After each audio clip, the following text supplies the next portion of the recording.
किसी के पास उत्तर नहीं है। उत्तर मेरे पास है दुर्योधन।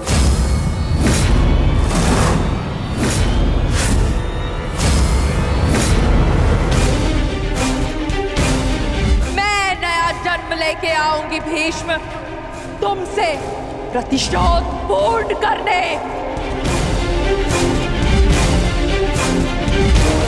देवी अंबा, प्रतीत होता है गांधारी नंदन युद्ध को भी युद्ध समझ बैठे हैं। युद्ध के पासे भले ही किसी एक के संकेत पे पड़ते हो, परंतु युद्ध के पासे कभी भी पलट सकते हैं। उत्तम विचार द्रुपद नंदिनी, परंतु एक बात समझ में नहीं आई। आप यहाँ क्या कर रही हैं? यहाँ युद्ध के नियम बन रहे हैं, आभूषण नहीं। मेरे आभूषण मेरे अस्त्र है गांधार नरेश। रहा आपके प्रश्नों का उत्तर कुमार दुर्योधन, तो मैं आपको बता दूं कि पांडव पक्ष में आपके हर योद्धा की काट है। तुम्हारे कवच कुंडलधारी मित्र कर्ण का उत्तर है द्रोण शिष्य पशुपतास्त्रधारी कौन्तेय अर्जुन।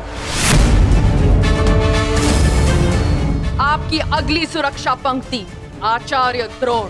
तो कदाचित आप भूल रहे हो तो मैं आपको स्मरण करा दूं कि मेरे भाई धृष्टद्युम्न का जन्म द्रोण का वध करने के लिए हुआ है। रही बात आपके प्रिय मामाश्री की, नारायणी सेना की, तो मैं आपको बता दूं स्वयं नारायण पांडवों के मार्गदर्शक है। और शेष रहे आपके कुशल अनुभवी सेनापति गंगा पुत्र भीष्म, तो उन्हें मुक्त करने के लिए मैं स्वयं आप सबके सामने खड़ी हूं।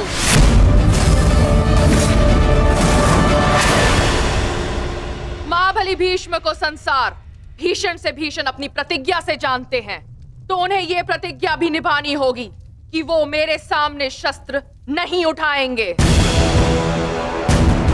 तो कौरव दल स्वागत कीजिए पांडव पक्ष के सेनापति वीरांगना शिखंडिनी का। अद्भुत पांचाल कुमारी, अद्भुत। परंतु यह समय युद्ध की ललकार देने का नहीं है। यहाँ हम युद्ध के नियम निर्धारित करने के लिए बैठे हुए हैं, इसीलिए आप अपना स्थान ग्रहण करें। तो अब बिना किसी विलंब के युद्ध के नियम निर्धारित करने के लिए चर्चा की जाए। जैसे कि कुरुकुल की रीति रही है कि सदैव सबको समान अवसर दिया जाए, इसीलिए युद्ध के नियम निर्धारित करने के लिए भी हम कौरवों की तरफ से सभी उपस्थित महायोद्धाओं को नियमों का सुझाव देने का समान अवसर दिया जाएगा।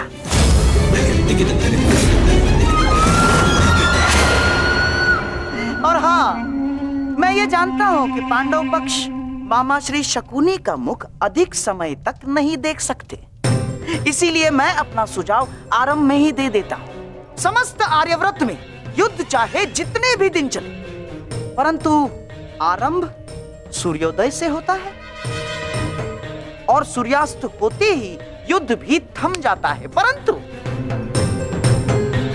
परंतु इस बार नियम में एक छोटा सा परिवर्तन होगा। सूर्यास्त के पश्चात भी युद्ध पर विराम नहीं लगेगा,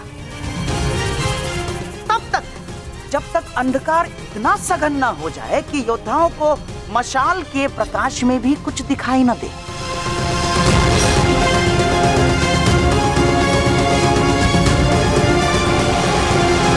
स्वीकार है, परंतु स्मरण रहे मामाश्री, यह नियम सब पर प्रभावी होगा। जब तक अंधकार में मैं देखने में असक्षम न हो जाऊं, मैं प्रहार करता रहूंगा। और स्मरण तो आपको है कि अंधकार में भी अर्जुन अपने लक्ष्य से कभी नहीं चूकता। मेरा भी एक सुझाव है। युद्ध में घायल या लड़ने में असमर्थ या निरस्त्र हुए योद्धा पर विपक्षी प्रहार नहीं करेगा। अति उत्तम मित्र, हमें स्वीकार है। अद्भुत अंगराज, आपका न्याय दर्शन तो सराहनीय है। हमें आपका ये नियम स्वीकार है। समान पद वाले योद्धा समान पद के योद्धाओं से द्वंद्व करेंगे। रथी रथी से द्वंद्व करेंगे, महारथी महारथी से द्वंद्व करेंगे, अश्वरोही से अश्वरोही द्वंद्व करेंगे और गजरोही से गजरोही द्वंद्व करेंगे। एक योद्धा केवल एक योद्धा से युद्ध करेगा। गुट बनाकर कोई भी किसी एक पर आक्रमण नहीं करेगा। किसी के पीठ पीछे कोई प्रहार नहीं करेगा।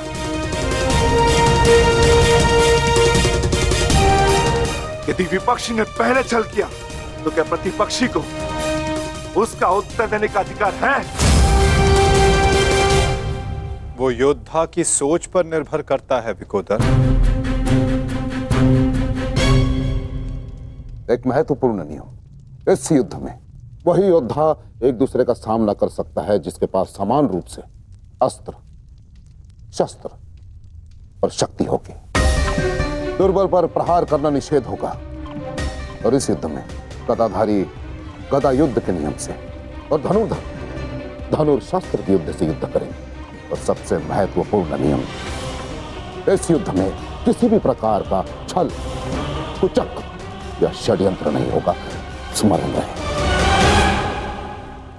हमें स्वीकार है।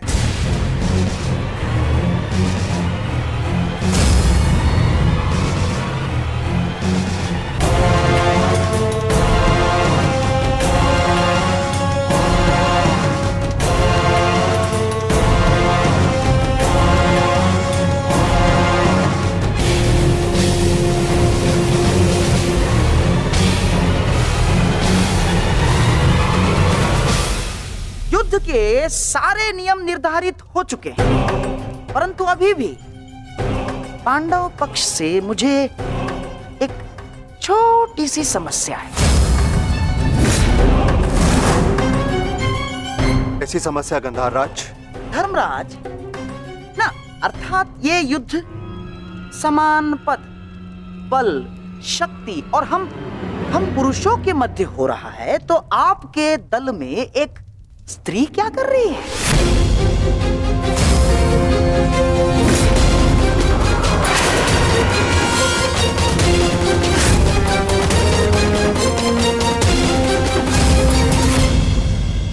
ना, पुरुषों के युद्ध में एक स्त्री का भाग लेना युद्ध के नियमों के विपरीत है धर्मराज। ये नियम आप जैसे द्रुत पुरुषों ने बनाए हैं, जो स्त्री को तुच्छ मानते हैं, केवल वस्तु मानते हैं। शिव शिव शिव शिव शिव शिव शिव शिव, ये क्या कह रही हैं आप? ये नियम तो स्वयं महादेव ने बनाए हैं। महादेव, आपको स्मरण है ना, जब देवी पार्वती ने असुरों का नाश करने के लिए माता काली का रूप धारण किया था, तो स्वयं महादेव ने भी उन्हें रोकने के लिए अपने बल का प्रयोग नहीं किया ना, अपितु वो स्वयं माता काली के समक्ष नतमस्तक हो गए। जब स्वयं ईश्वर इस नियम का पालन कर सकते हैं, तो हम तो केवल साधारण मनुष्य हैं। कोई भी पुरुष योद्धा एक स्त्री पर आक्रमण नहीं करेगा। यही युद्ध के आधारभूत नियमों में से एक है। और यदि ऐसे में यानी एक स्त्री को पांडव दल का सेनापति पद दिया जाता है, तो कौरव, बेचारे कौरव तो बिना युद्ध लड़े ही हार जाएंगे। क्या ये अधर्म नहीं है? बताइए। अपने सेनापति के प्राण बचाने के लिए और कोई मार्ग नहीं सूझा आप लोगों को? योद्धा सिर्फ योद्धा होता है, स्त्री या पुरुष नहीं। स्मरण है माँ पार्वती जिन्होंने काली का रूप धारण करके कितने असुरों का वध किया था। हम असुर नहीं है, हम साधारण मनुष्य हैं, मनुष्य, सभ्य मनुष्य। और सभ्य मनुष्य नियमों का पालन करता है। आप सेनापति पद छोड़ दे, यही धर्म है, क्यों धर्मराज?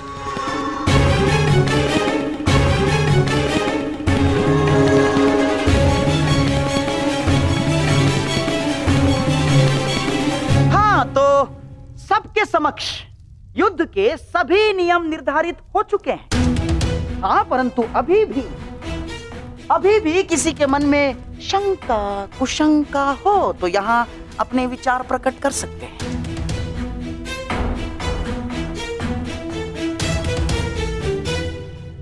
नहीं गांधार राज, इस सभा में बनाए सभी नियम और उपनियम हमें स्वीकार है।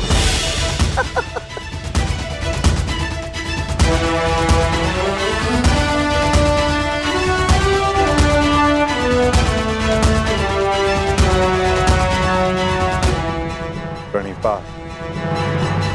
प्रणिपात।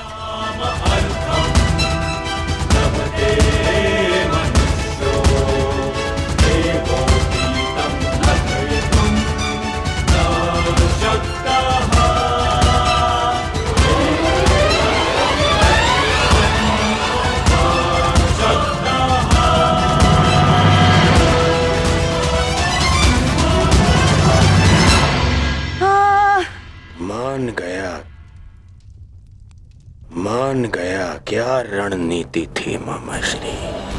आपकी रणनीति को मैं मान गया मामाश्री। आपकी रणनीति का उत्तर तो आज कृष्ण के पास भी नहीं था। पूरी युद्ध की व्यूहरचना ही बदल दी आपने साधु। साधु! परंतु सुनो, अब ये साधुवाद देने में समय व्यर्थ ना करो दुर्योधन। हमें केवल ये युद्ध आरंभ ही नहीं करना है, अपितु इस युद्ध को जीतना भी है। और युद्ध में विजय प्राप्त करने के लिए अनुकूल परिस्थितियां बनानी पड़ती हैं।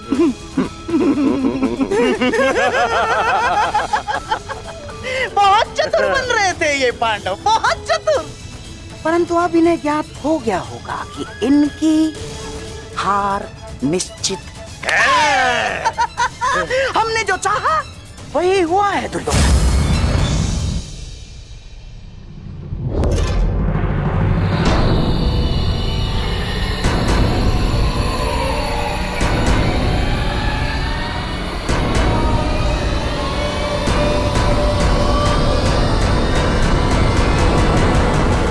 दीना अपनी कायरता गंगा पुत्र। फिर से मौन रहकर तुमने अपने इच्छा मृत्यु के वरदान को लंबा कर दिया। फिर से अपनी दृष्टि झुकाकर तुम्हें लगता है कि तुमने अंबा के प्रतिशोध को झुका दिया।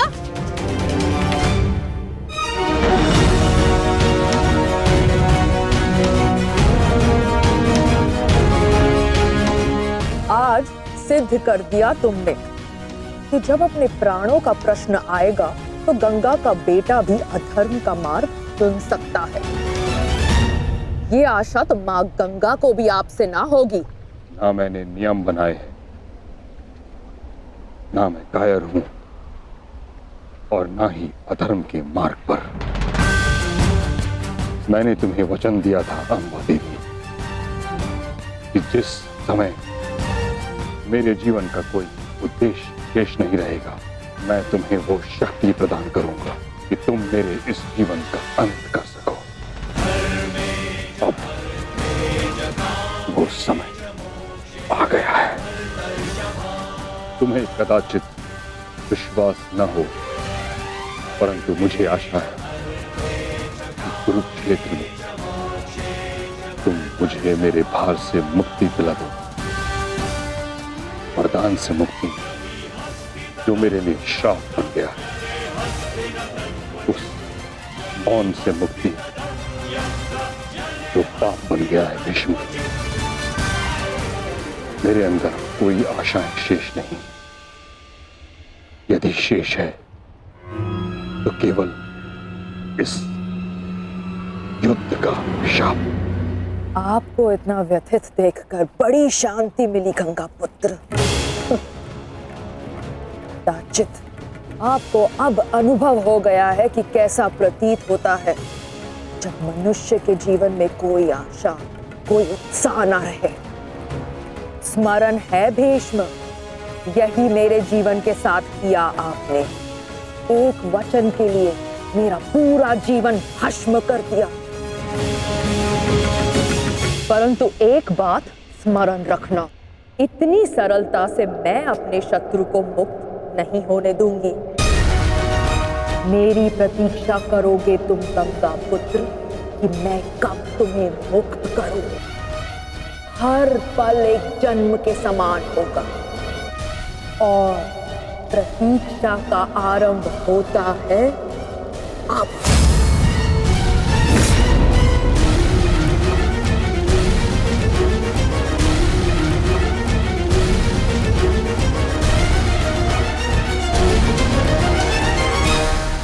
मैं उन्हें नहीं छोड़ूंगा ज्येष्ठ। उन्होंने हमारे साथ छल किया है।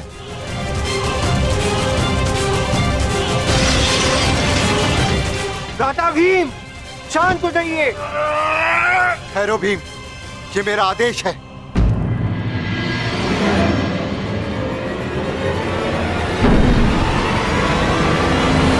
क्रोध केवल तुम्हें नहीं आ रहा है, रक्त हम सबको उबल रहा है। एक और हमारे ही मामा श्री को छल के कारण हमारे विरुद्ध युद्ध करना पड़ रहा है, और दूसरी ओर बड़ी ही चतुरता से उन्होंने शिखंडिनी को युद्ध से दूर कर दिया। यह समय क्रोध का नहीं, कर्म का है। इस समय कौरव सेना के पास 11 क्षणी सेना है और हमारे पास केवल 7। इस समय हमें हमारी शक्ति को एकत्रित करना होगा।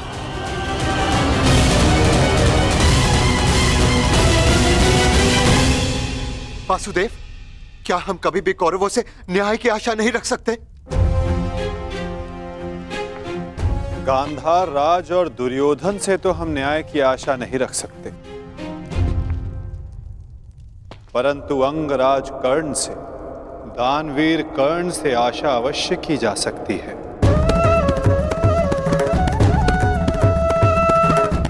कि वो युद्ध में न्याय का पालन करेंगे, अपने वचन दान का मान रखेंगे।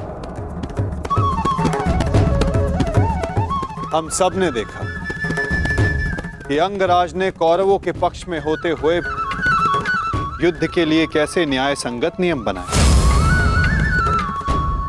परंतु वासुदेव, वो दुर्योधन के विरुद्ध कभी नहीं जाएगा, और उस दुर्योधन से मुझे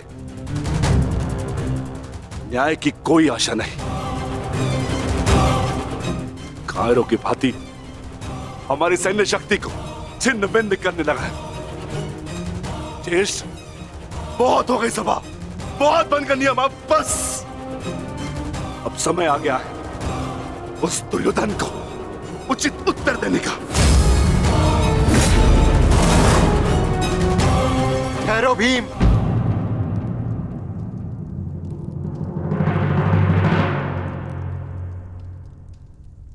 युद्ध का समय अभी नहीं हुआ है अनुज। ज्येष्ठ, मैं तो केवल आपकी आज्ञा का पालन करने जा रहा हूं। आपने तो कहा था ना कि समय अपनी शक्ति एकत्रित करने का है, तो बस मैं वही करने जा रहा हूं। मैं अपने पूरे परिवार को इस महायुद्ध में सम्मिलित करने जा रहा हूं। मैं अपने पुत्र महाकाय घटोत्कच और उसके साथ ही राक्षसों, वीरों को अपनी सेना में सम्मिलित करने जा रहा हूं।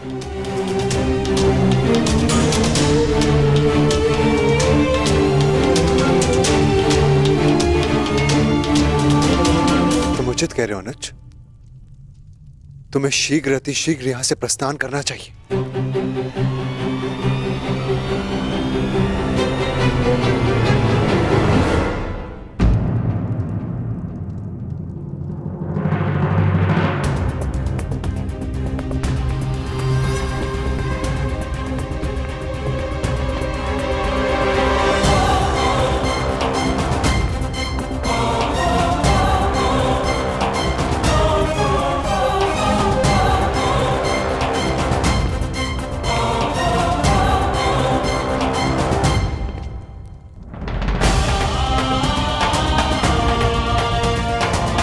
मुझे आज्ञा दीजिए ज्येष्ठ, मैं प्रस्थान कर रहा हूं।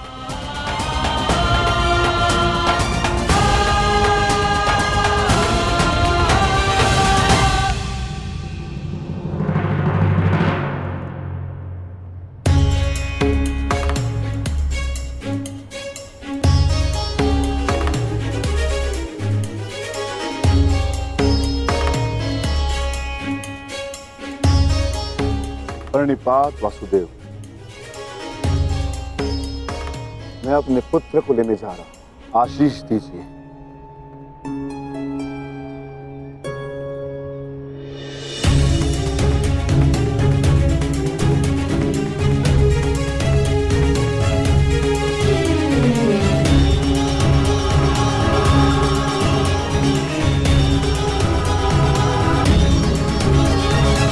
क्या हुआ माता? आप अचानक बाहर क्यों आ गए? और आप इतने विचलित क्यों? मैं विचलित नहीं हूं पार्थ, बस तनिक अशांत हूं। अशांत? मैं समझा नहीं माता। युद्ध होता ही ऐसा है पार्थ, जो मन को अशांत कर दे।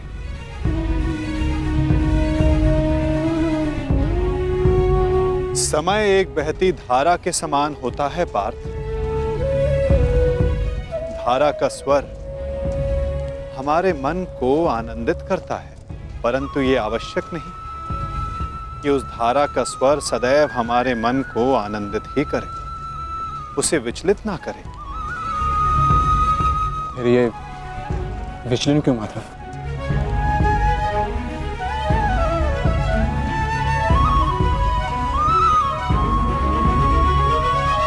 अन्न, सागर में जब तरंग उठती है तो वो उत्साह से भरी होती है पार्थ, और जब वही तरंग गिरकर अपना अस्तित्व खो बैठती है तब मन विचलित हो जाता है कि कदाचित वो तरंग और ऊंचा जा सकती थी, कदाचित उसका प्रारब्ध कुछ और हो सकता था। परंतु तरंग का प्रारब्ध ही उठना और गिर जाना है माता, है ना? तो फिर इसमें अशांत और विचलित होने की क्या बात है? तुमने सही कहा पार्थ, मुझे विचलित नहीं होना चाहिए, परंतु तुम बताओ कि तुम्हारा मन इतना अशांत क्यों है, इतना विचलित क्यों है? ऐसा कौन सा भाव है जो तुम्हें कष्ट दे रहा है? बोलो पार्थ।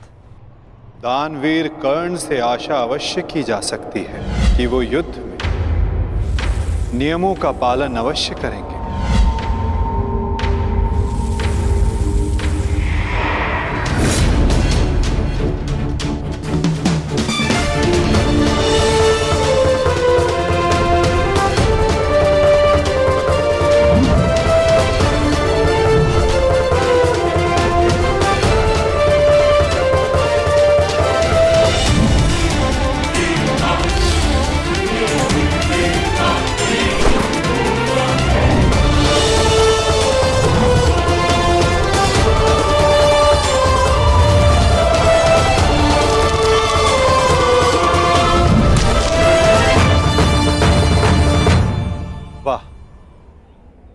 कितना अद्भुत धनुधर है ये।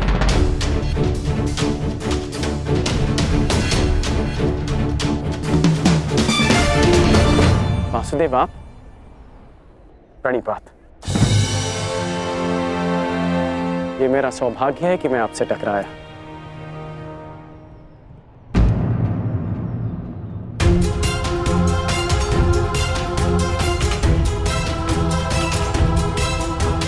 सौभाग्य और दुर्भाग्य के लिए धन्यवाद और तानों का पात्र समय होता है अंगराज,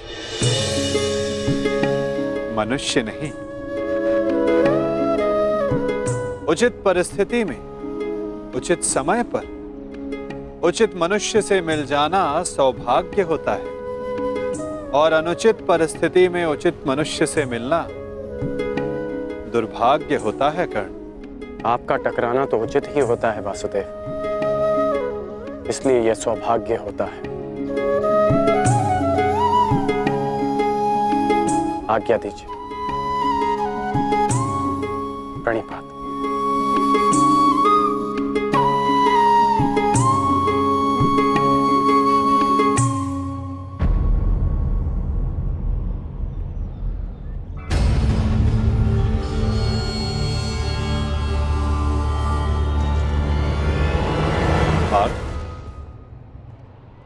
इसके शब्दों की भांति इसके बाण भी कितने अमोघ हैं ना। शब्दों का तो ज्ञात नहीं, परंतु लक्ष्य भेद करने के लिए मेरे बाण कर्ण से अधिक शक्तिशाली और तीव्र हैं माधव, और ये बात आप भली भांति जानते हैं। आज किसी के शब्दों में धार दिखाई दे रही है पार्थ।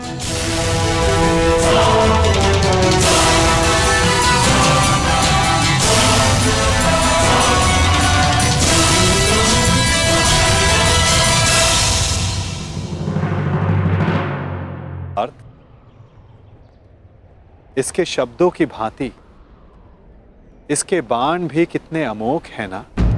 शब्दों का तो ज्ञात नहीं, परंतु लक्ष्य भेद करने के लिए मेरे बाण कर्ण से अधिक शक्तिशाली और तीव्र हैं माधव, और ये बात आप भली भांति जानते हैं। आज किसी के शब्दों में धार दिखाई दे रही है पार्थ।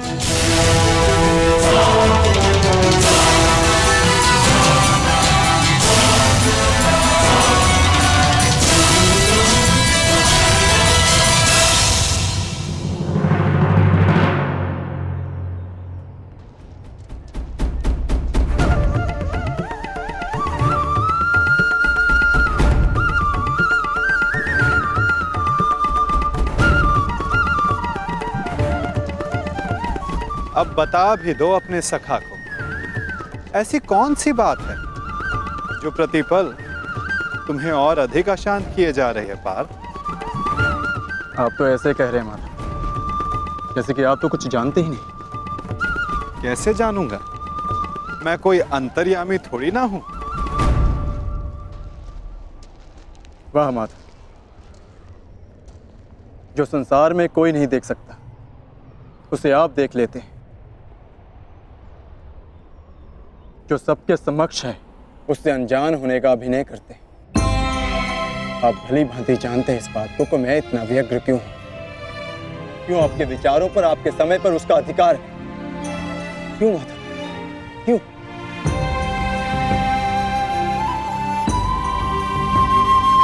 प्रशंसा उसकी की जाती है पार्थ जो प्रशंसा के योग्य होता है। महत्व उसे दिया जाता है जो महान होता है,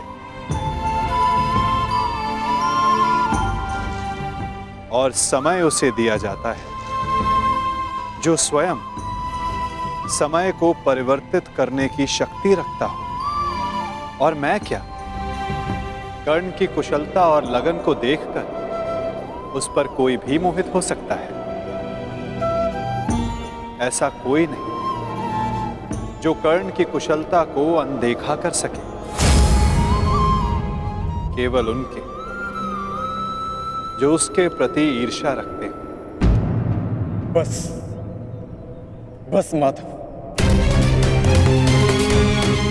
रुक जाइए।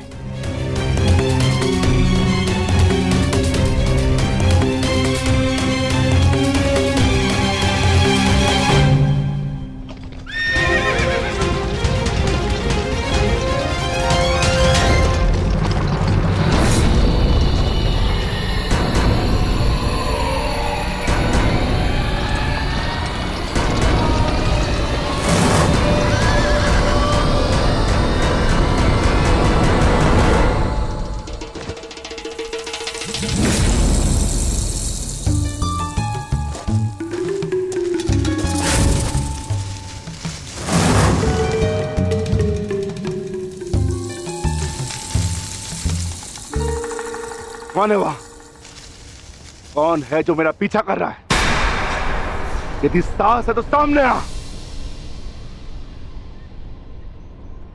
आपको लगता है कि मुझे कर्ण से ईर्ष्या है, परंतु मुझे कर्ण से ईर्ष्या क्यों होगी माता? मैं भी मानता हूँ कि वो एक महान धनुर्धारी है और इस बात का मैं सम्मान भी करता हूँ, इसलिए उसके साथ अपना अधूरा द्वंद्व पूर्ण करना चाहता हूँ। परंतु माता, आप कैसे भूल सकते हैं वो अर्जुन ही था जिसने विराट युद्ध में कर्ण को पराजित किया था।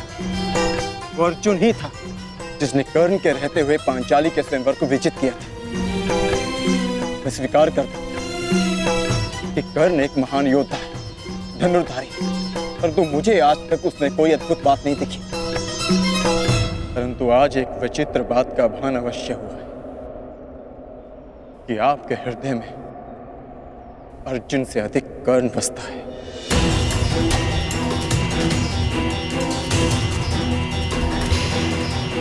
पार्थ, विराट युद्धगाह में तुमने नहीं, सूर्यास्त ने उसे परास्त किया था।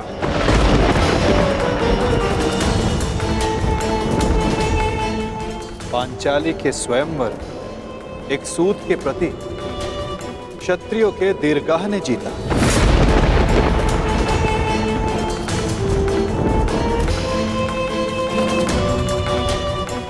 और रही बात मेरे मन में सम्मान की, तो पार्थ, मेरे मन में, मेरे हृदय में जितना सम्मान तुम्हारा है, उतना ही सम्मान अंगराज कर्ण का है। पार्थ,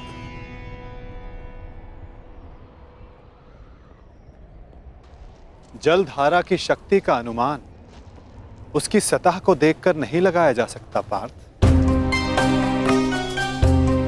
जलधारा की शक्ति उसके भीतर छिपे उथल तरंगों में होता है। पार्थ, जिसका अनुमान समय आने पर सबको हो जाता है। सत्य सदैव वो नहीं होता पार्थ जो सबको दिखाई देता है। सत्य वो भी होता है जो हमारी दृष्टि देख नहीं सकती।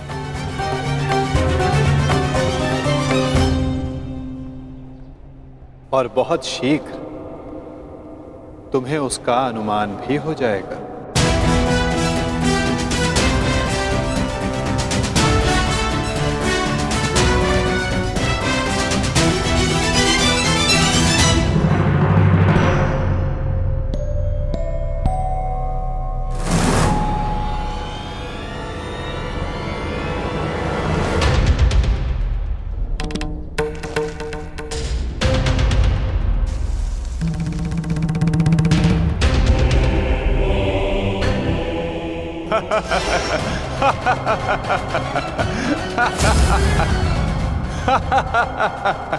कौन हो तुम?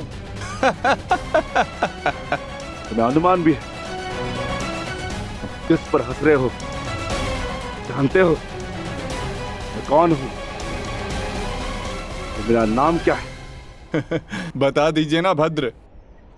आपका रूप देखकर तो भय लगता नहीं, कदाचित आपका नाम इतना भयंकर हो जिसे सुनकर मेरी हंसी चली जाए। तुम जानते हो मैं कौन हूं? यदि मैंने अपना परिचय दे दिया तो तुम श्वास भी नहीं ले पाओगे। और यदि मैंने आपके कर्मों का दंड दे दिया तो आप अपना नाम भी भूल जाएंगे भद्र।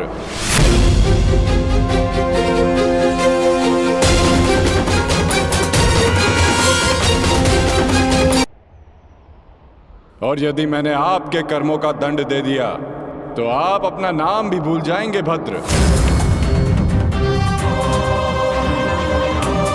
जिस भांति आप पौधों और वनस्पति को अपने पांव तले कुचलते चले जा रहे हैं, स्पष्ट है कि निसर्ग के प्रति आपको कोई सम्मान नहीं है।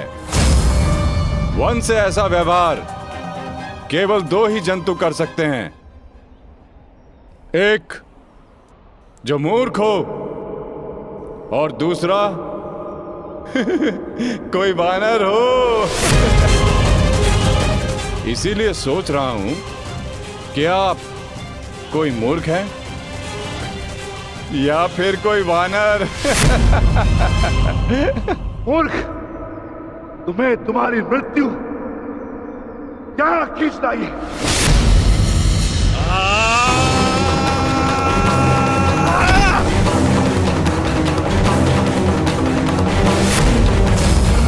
बड़ा चतुर बनता है। तुझे अभी मैं सिखाता हूं कि बड़ों के साथ कैसे व्यवहार करना चाहिए। कुछ भी सीखने के लिए मैं सदा प्रस्तुत हूं भद्र। आगे बढ़िए।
तुम साधारण मनुष्य नहीं हो सकते। कौन हो? कौन हो तुम?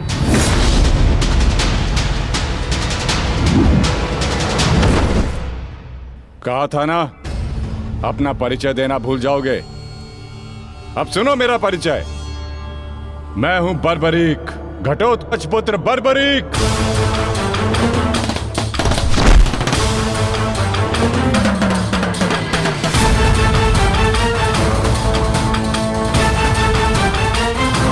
बालक, अपना परिचय देने से पूर्व मेरा नाम तो जान लेते।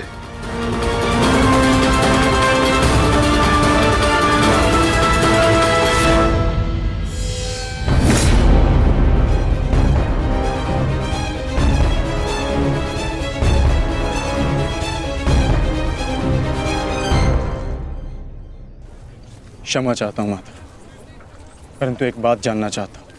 ऐसा क्या है उस कर्ण में जो वो कर सकता है और वही सब उससे अधिक कुशलता से मैं कर सकता हूं? अवश्य पार्थ, अवश्य तुम कर सकते हो, परंतु कर सकने में और कर लेने में बड़ा अंतर होता है पार्थ। अर्थात?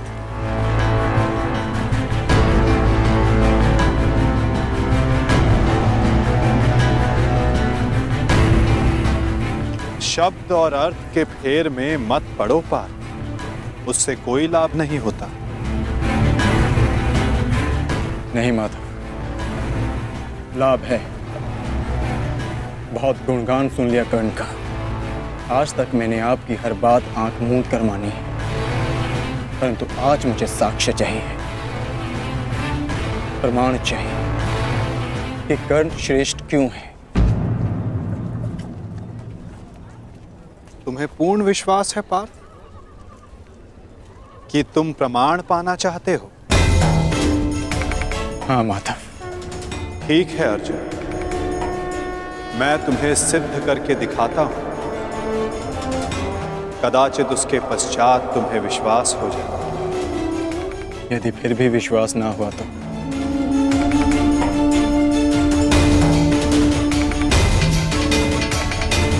मैं वचन देता हूं पार्थ, कर्ण की प्रशंसा तो दूर, तुम्हारे समक्ष उसका नाम तक नहीं लूंगा।